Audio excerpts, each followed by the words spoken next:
So hello everyone, this Anurag Pandit and welcome to my YouTube channel biology mastermind Anurag Pandit. तो चलिए शुरू करते हैं आज की एक नई कहानी।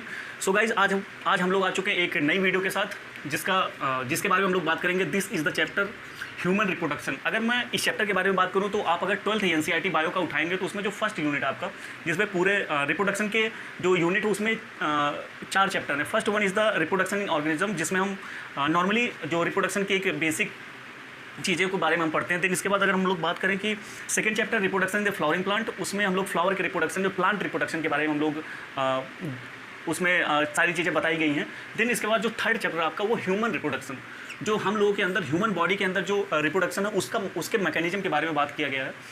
सो अगर हम लोग बात करें कि इसमें आज हम लोग पढ़ने वाले क्या हैं, तो आप लोगों ने सुना होगा या फिर कई लोग ऐसा कहते हैं, जो नॉर्मली आप लोगों ने सुना ही होगा कि कहते हैं कि जो बायो चैप्टर है वो ज़्यादातर रटने के लिए चैप्टर है, जो हम लोगों को रटना बहुत ज़्यादा पड़ता है। बट मैं इस चैप्टर के केस में बताऊँ या फिर नॉर्मली बताऊँ कि चलो मैं इस चैप्टर के बेस पे बताता हूँ कि अगर आप ये चैप्टर पढ़ते हैं तो आप जैसे जैसे अगर आप चीज़ों को समझ नहीं रहे, चीज़ों को रिलेट नहीं कर पा रहे हैं, तो आगे चल के जो मैकेनिज्म है उसको समझने में प्रॉब्लम होती है। और उसके साथ साथ अगर आप चीज़ों को रटते चलिए, ठीक है, अगर आपने समझा नहीं है तो आप रट रहे हैं तो उसको लर्न करने में भी प्रॉब्लम होती है। तो इस वजह से आपको चीज़ों को समझना बहुत ज़रूरी है। एंड इसके बाद अगर आप चीज़ों को समझ लेते हैं, फिर उसके बाद जो मैकेनिज्म है, जो उसका कनेक्शन है एक कॉन्सेप्ट से लेकर दूसरे कॉन्सेप्ट तक, उसको आप इजीली समझ सकते हैं, इजीली याद कर सकते हैं। तो इस चैप्टर के केस में ये बहुत अच्छे से समझ में आता है ये चीज़ें। देन आज हम लोग बात करेंगे कुछ ऐसे, जैसे अगर इस चैप्टर के बारे में बात करें तो आप जैसे जैसे धीरे धीरे आगे बढ़ते हो तो कुछ ऐसे वर्ड्स हैं, कुछ ऐसे चीज़ें हैं जिसको हमको समझना बहुत ज़रूरी है, जिनका हम लोग मीनिंग समझना बहुत ज़रूरी है। ठीक है, तो अगर इन वर्ड्स का मीनिंग हम लोग समझ जाते हैं तो आगे जैसे जैसे बढ़ते हैं तो हमको चीज़ों को समझना बहुत आसान हो जाता है। वरना फिर कुछ ऐसी चीज़ें हैं, जैसे आप लोग फर्टिलाइजेशन आगे चल के पढ़ोगे या फिर कोई भी ऐसे मैकेनिज्म पढ़ते हो जिसमें इम्प्लांटेशन हो गया, फिर कुछ ऐसी चीज़ें हो गई जो आप वर्ड का मतलब नहीं समझ पाते, तो उसमें आपको प्रॉब्लम होगी। तो यहाँ पर आपको 4 वर्ड दिख रहे होंगे। सबसे पहले इंसेमिनेशन, देन इसके बाद इम्प्लांटेशन, देन इसके बाद जेसेशन एंड इसके बाद पार्चुरेशन। ये 4 जो चीज़ें हैं इसके बारे में हम लोग समझेंगे कि एक एक करके कि कैसे कैसे क्या क्या इसमें क्या बताया जाएगा एंड इसका डिफिनेशन क्या है, इस वर्ड का मतलब समझेंगे। तो सबसे पहले अगर हम लोग स्टार्ट करें तो इंसेमिनेशन, इस वर्ड को अगर हम लोग ब्रेक डाउन करें तो इन अलग हो गया, देन इसके बाद सेमिनेशन, 2 पार्ट में हम लोग ब्रेक डाउन करते हैं। तो फर्स्ट वर्ड तो इज़ द इन मतलब नॉर्मली हम क्या समझते हैं कि इंटर मतलब अंदर करना, ठीक है। इन मीन्स होता है इंटर, देन इसके बाद सीमिनेशन का मतलब हम लोग समझेंगे ये सीमन से रिलेटेड है, ठीक है। ये हमारे जो बॉडी के अंदर जो सीमेन प्रेजेंट होते हैं उससे रिलेटेड है ये सीमन। तो इसके बारे में लिखा हुआ कि this is the insertion of the semen, this is the insertion of the semen by the artificial method. Body के अंदर जब हम किसी भी बॉडी के अंदर या फीमेल बॉडी के अंदर जब हम लोग सीमन को इंसर्ट कराते हैं by the artificial method, this is known as insemination. इस टर्म को हम लोग इंसेमिनेशन बोलते हैं। This is the insertion of the semen by the artificial method. किसी भी बॉडी के अंदर अगर हम लोग सीमन को इंसर्ट कराते हैं, सीमन को अंदर कराते हैं, उसको इंसर्ट कराना मतलब इंटर कराना, बॉडी में इंटर कराना। तो बॉडी को इंटर कराते हैं by the artificial method, that is called semen insemination. Then इसके बाद हम लोग अगर सेकेंड टर्म में आते हैं तो इसकी बात करें तो इम्प्लांटेशन। अब इस वर्ड को ब्रेक डाउन करें तो एक पार्ट हो गया इम, देन इसके बाद second part is the plantation.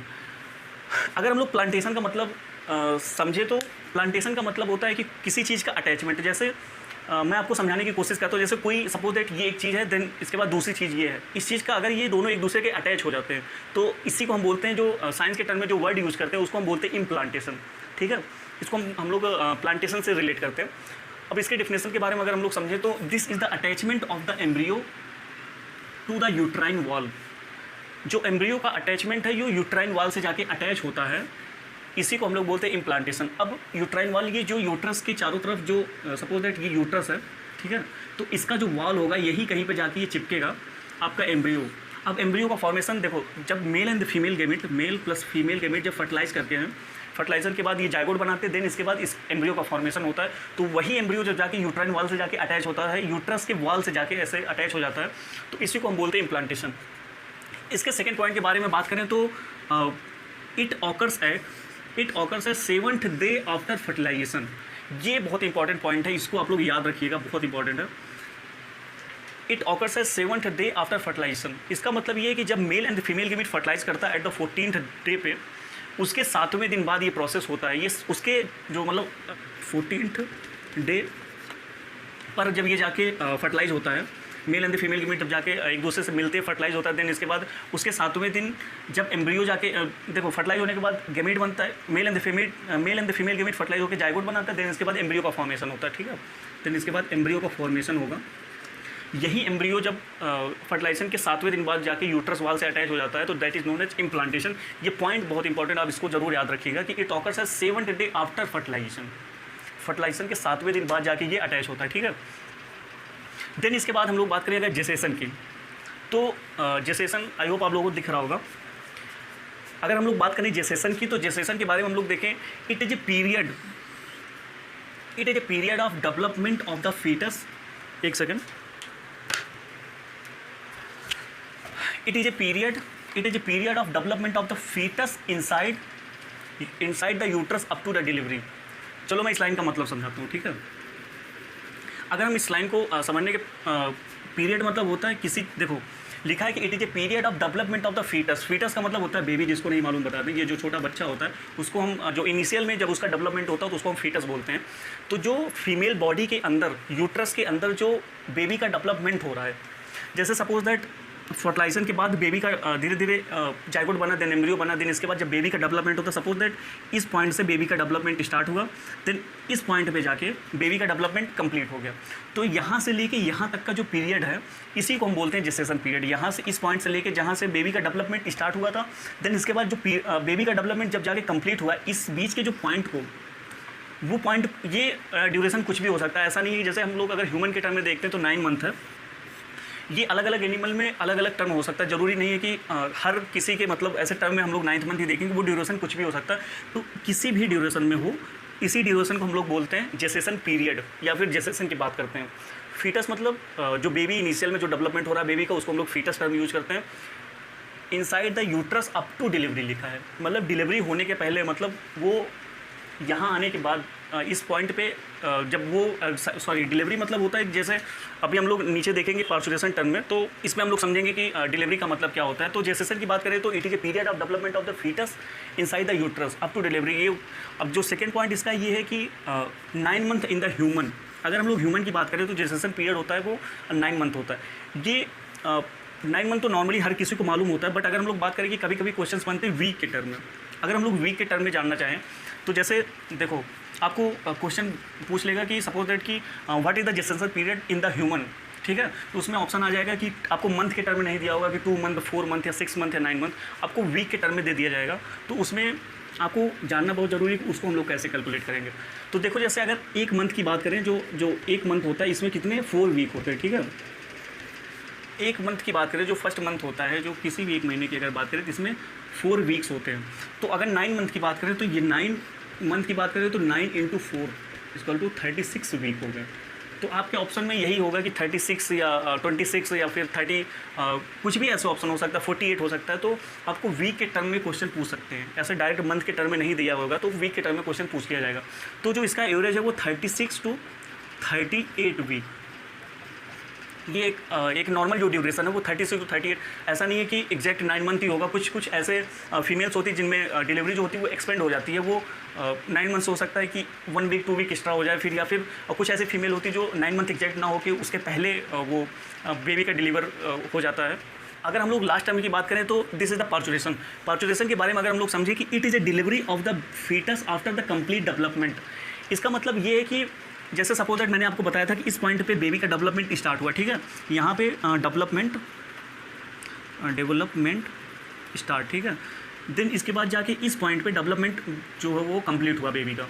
तो जब बेबी का डेवलपमेंट कंप्लीट होता है, देन इसके बाद अब ऐसा तो नहीं है कि वो फीमेल बॉडी के अंदर ही हमेशा रहेगी, उसको फीमेल बॉडी जो है बाहर डिलीवर करती है। तो उसी मैकेनिज्म को जब वो बेबी बाहर इस दुनिया में आ जाता है, मतलब इस संसार में वापस क्या मतलब, इस संसार में जब वो आ जाता है तो उसको बोलते हैं, उस टर्म को बोलते हैं पार्चुरेशन। मतलब it is a delivery of the foetus after the complete development. जो बेबी का जो फीटस का डिलीवरी हुआ उसके कंप्लीट डेवलपमेंट के बाद इसी टर्म को हम बोलते हैं पार्चुरेशन। तो ये आपके 4 पॉइंट हो गए। एक इंसेमिनेशन हो गया, देन इसके बाद इम्प्लांटेशन हो गया, देन इसके बाद जेस्टेशन हो गया, देन इसके बाद पार्चुरेशन हो गया। अब ऐसा नहीं है कि बस आपको इतने ही टर्म समझते, तो कुछ और भी टर्म है, जैसे लैक्टेशन की बात करें या फिर और भी कुछ ऐसे टर्म आते हैं। बट अगर मैं आपको बताऊं कि जो ये कुछ टर्म थे ये बहुत इंपॉर्टेंट है। देन इसके बाद जैसे मैं आपको बताया था कुछ टर्म हो गया, जैसे लैक्टेशन हो गया, जो जब बेबी जब मदर प्रेग्नेंट होती है देन उसके बाद कुछ मिल्क वो इजेक्ट आउट करती है अपने ब्रेस्ट के थ्रू, तो उस टर्म को बोलते हैं लैक्टेशन। तो वो चीज़ें मतलब बहुत ईजी है, बहुत नॉर्मल आप चीज़, अगर आप धीरे धीरे जब समझोगे तो उसको समझने में आपको कोई प्रॉब्लम नहीं होगी, क्योंकि वो बहुत ज़्यादा ऐसे इंटरकनेक्टेड नहीं है। बट जितने ये पॉइंट थे इसका मतलब समझना बहुत ज़रूरी था। एंड आई होप आपको चीज़ें समझ में आ गई होंगी। बहुत इजी करके मैंने इसको समझाने की कोशिश करी है। बिल्कुल समझ लो कि 1-2 पॉइंट हैं, बहुत ज़्यादा ऐसा हैवी नहीं कि बहुत ज़्यादा डिटेल हम लोगों ने पढ़ा है। बस एग्जैक्ट जो मीनिंग था, जो वर्ड्स थे उसका मीनिंग हम लोगों को समझना था बस, और कुछ नहीं। एंड एक बार फिर से हम लोग रिवाइज कर लेते हैं। तो पहला जो पार्ट था इंसेमिनेशन, मतलब इंसर्शन ऑफ द, अगर इसको ब्रेक डाउन करें, मैंने आपको बताया था इसको पहले आप ब्रेक डाउन करो। इन मतलब अंदर, सीमेन मतलब सीमेन से related. This is the insertion of the semen by the artificial method. जो सीमन को इंसर्ट कराया जा रहा बॉडी के अंदर, दैट इज़ कॉल्ड इंसेमिनेशन। इसके बाद अगर हम बात करें इम्प्लांटेशन की, तो it is a attachment of the embryo to the uterine wall. Embryo का जब डेवलपमेंट हुआ उसके बाद वो जाके यूट्रस के वॉल से जाके जब चिपकती है, अटैचमेंट होती है। याद रखिएगा ये है ब्लास्टोसिस्ट स्टेज में, this is the blastocyst stage. इसका मतलब मैं आपको, जैसे आप चैप्टर पढ़ोगे तो वहाँ पे आपको बहुत अच्छे से समझ में आएगा। कुछ ऐसे स्टेज होते हैं जहाँ पे धीरे धीरे डेवलपमेंट होता है, जैसे मारूला होता है, देन ब्लास्टुला होता है, देन गैस्टुला। तो आप उस चीज़ का आप बस केवल इतना याद रखो कि जो एम्ब्रियो का अटैचमेंट होता है वो ब्लास्टोसिस्ट स्टेज में ही होता है। आप याद करना, फिर इसके बाद जैसे जैसे चैप्टर में हम लोग आगे बढ़ेंगे तो ऑटोमेटिक आपको समझ में आ जाएगा। यहाँ पे वो चीज़ें समझना ज़रूरी नहीं है। एंड हाँ, तो attachment of the embryo to the uterus wall ये होता कब है? 7th day after fertilisation. ये याद रखिएगा, बहुत इंपॉर्टेंट है, 7th डे आफ्टर फर्टिलाइजेशन।